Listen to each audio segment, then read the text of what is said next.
नमस्कार, CG news plus 24 में आपका स्वागत है। सबकी बात सच के साथ। तो चलिए रुक करते हैं आज की प्रमुख खबर पर।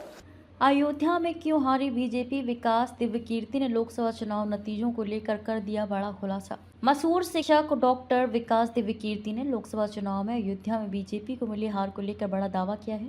उन्होंने कहा कि लोकसभा चुनाव में संविधान बदलने वाली बातचीत चली, जो कि सच नहीं है। ना ही ये हो सकता।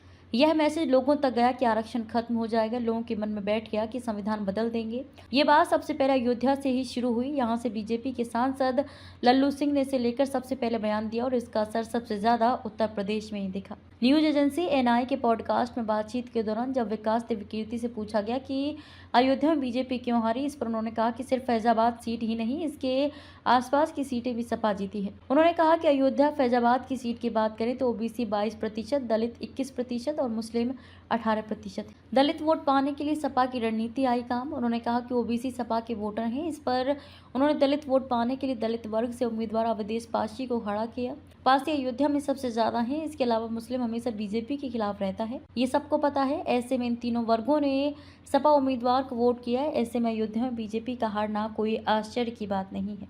बीएसपी का वोट सपा के पास गया। दिव्यकीर्ति विकास दिव्यकीर्ति ने कहा कि अयोध्या में 3 बार के चुनाव देखें तो तीनों बार जीतने वाले उम्मीदवार को करीब 48% वोट मिले। पिछले 2 चुनाव 2014-2019 में जीत का मार्जिन सिर्फ 12-13 हजार वोट था। इस बार बीएसपी का जो वोट बैंक था वो अवधेश पासी के पास खिसक गया। बीएसपी के वोट सपा में शिफ्ट होने से पासी 50,000 वोट से जीत गए।